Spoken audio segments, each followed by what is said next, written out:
So here I am in the jungle, in the middle of Costa Rica, with Charles Eisenstein. It's a big honor to interview Charles. He's been part of the Superhero Academy Mastermind for the last couple of days. Welcome, Charles. Hi. Hi. So, Charles, I'd love to just drop in with you into this moment and really feel, what do you think? What is coming up for you? What is alive in this container that we've spent the last 4 days in? Alive for me, you mean? Or? Yeah, absolutely.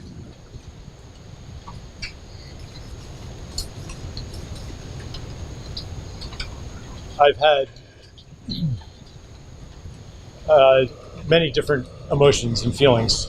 At times, being very struck by the beauty of the people here, and also thinking, wow, there's a lot of work to be done, even or especially among people who consider themselves to be conscious. Sometimes I joke that you can tell someone who's really conscious because they don't think that there's some people who are more conscious than others. I'll leave it at that. That's a great answer.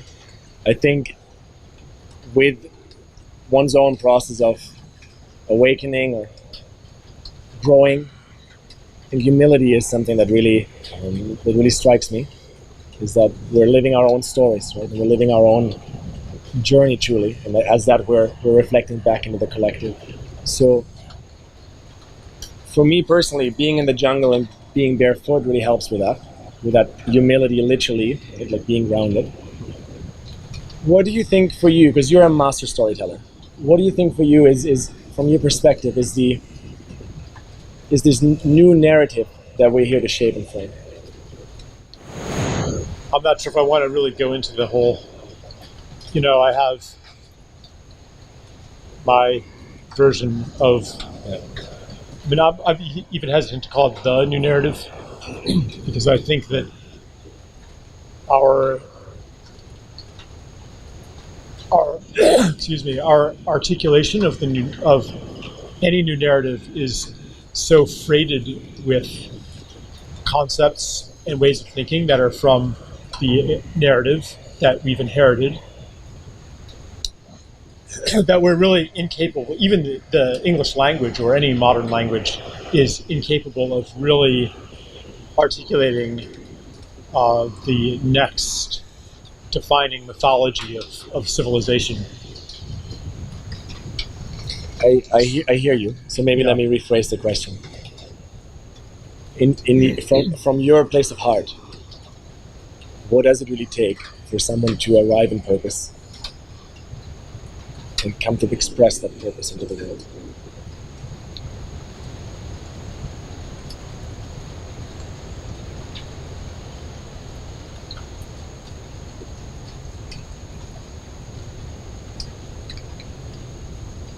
To arrive in purpose. So, I would say the sincere desire to do so and the failure at doing so.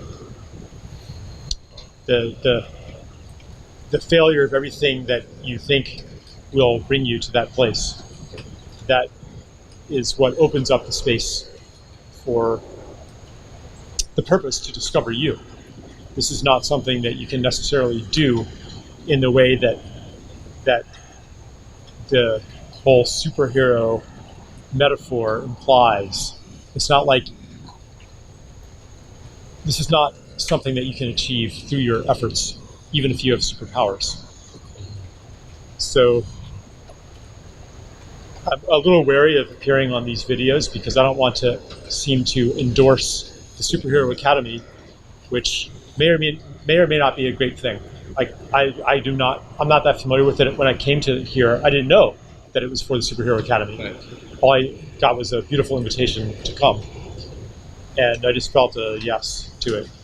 So let's elaborate just really easily on that. So the yes. What resonated with you in the last days? Like being here with 110 people that are certainly learning from you and with you.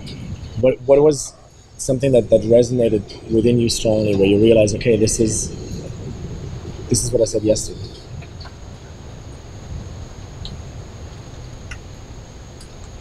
Mm.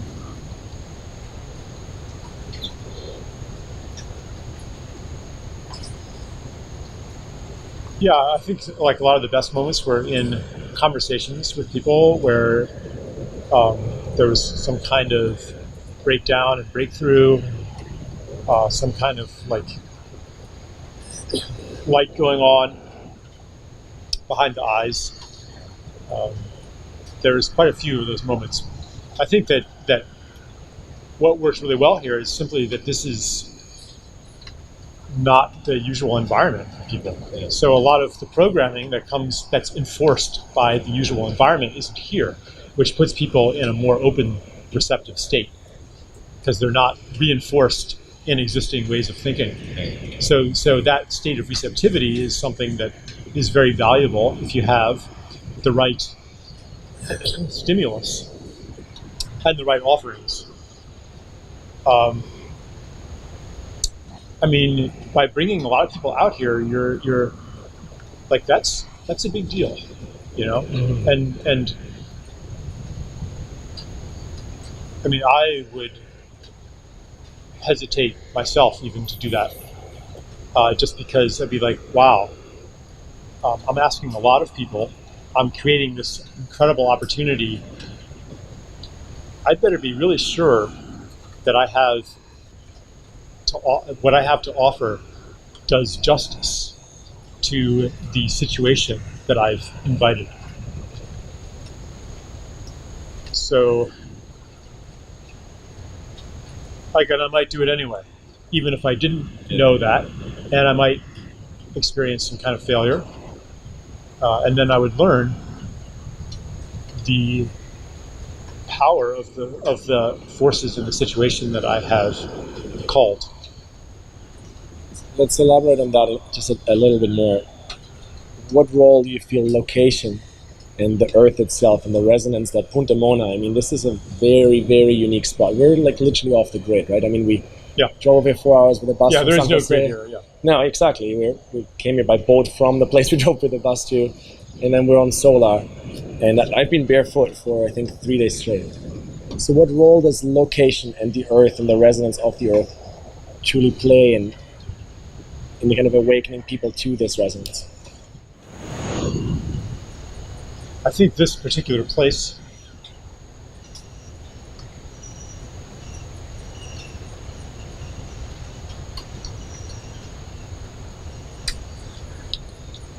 it's kind of holding back a little bit.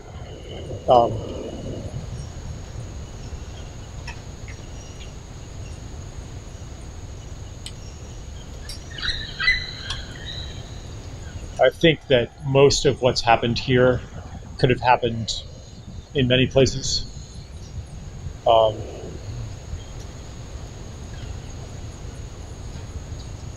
think to really work with land, ordinarily it takes some long practice and familiarity to develop a relationship to that place. And most of us here have just kind of dropped in.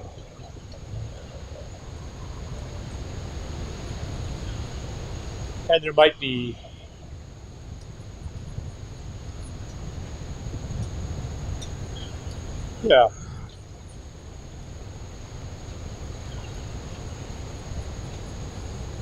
the land, even if just dropping in, the land might offer certain gifts to us. But most of us have come from a culture that doesn't know how to engage in that gift exchange and conversation. So there's a limit to, like, we might receive those gifts and benefit from them, but there's a limit to how we can't really go a lot deeper because we don't really know how. We have maybe ideas about the land is listening, the land is sentient, the land is conscious, but we don't know how to engage that.